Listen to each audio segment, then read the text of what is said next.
What's up, Tamiya addicts? Welcome back to the channel. I'm just going to tell you a little story about how I got into RC cars at a young age and why the Monster Beatle has something to do with that. So one Christmas, my friend got a Monster Beatle for Christmas and all those kids were amazed by it. Here was this car, this amazing looking car that you had to put together yourself. You had to build an RC car.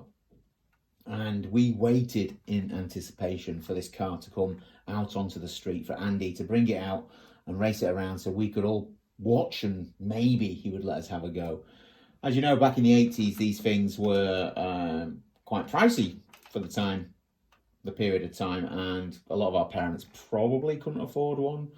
If you were fortunate enough to be able to afford one, then great. But my family, we couldn't, and we just had to watch Andy drive this up and down the street. I think it felt like weeks before his uncle or dad had put this together and we actually saw it. And this is one of the reasons why I actually have one now in my collection, because I loved it. It was my first sort of view of a Tamiya kit build car, and it just looked fantastic. So when my birthday came around, my mum and dad wanted me to have an RC car as well.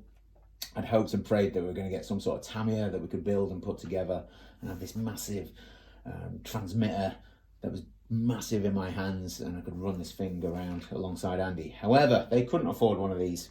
We obviously went off to BT's. If you're from the UK and of a similar age, you probably remember BT's, and we had all these fantastic looking cars on the shelves, Monster Beatles, all the other Tamiyas, all that sort of stuff.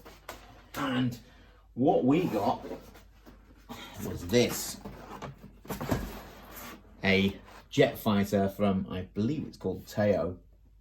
So this was my first RC car that I got as a kid, and when we walked in the shop, we actually saw this.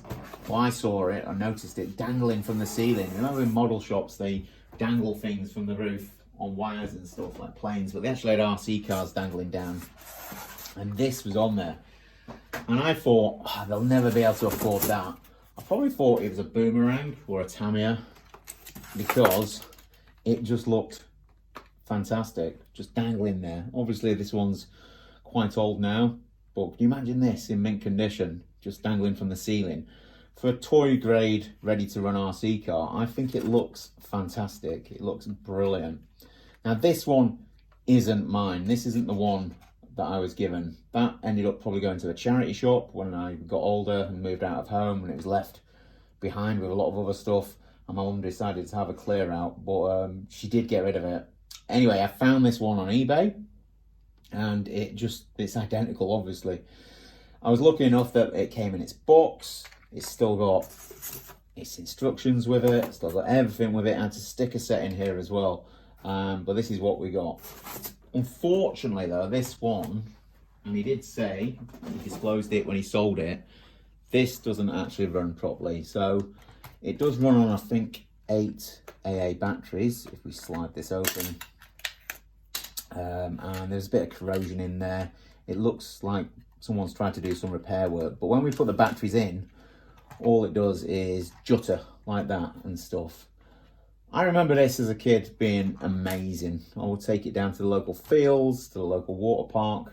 When I say water park in the UK, sometimes a water park is just like a reservoir with a nice country walk around it. Not a water park with slides and all that sort of stuff. Anyway, we'd take it down there and I'd drive it around the gravel and sand and all that sort of stuff. I had a whale of a time with it.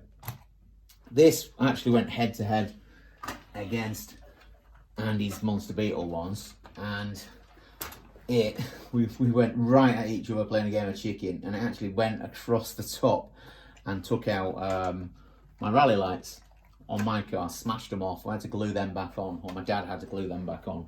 But I've got to say, thanks to my mum and dad for getting me this. I really did love it, and I just had to have it again in my collection of RC cars. It looks like the Boomerang. Now that I've seen the Boomerang in modern day, that's been re-released recently, and I think it's a bit of a rip-off of the Boomerang car. Obviously from China, so I think they're a bit more relaxed on copyright rules over there. But I mean, just look at it. Just look at the steering at the front and that, the shocks and stuff.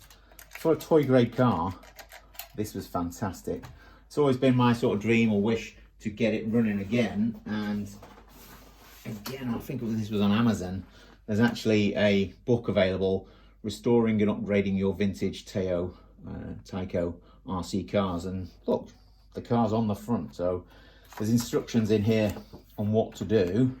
But I've always been a little bit scared of taking that project on, because I feel like once I open it and start ripping out the electric board and all that sort of stuff, it's damaged beyond any sort of repair. I'm sure I could probably find another one on eBay. They're probably still out there, probably ones that run actually.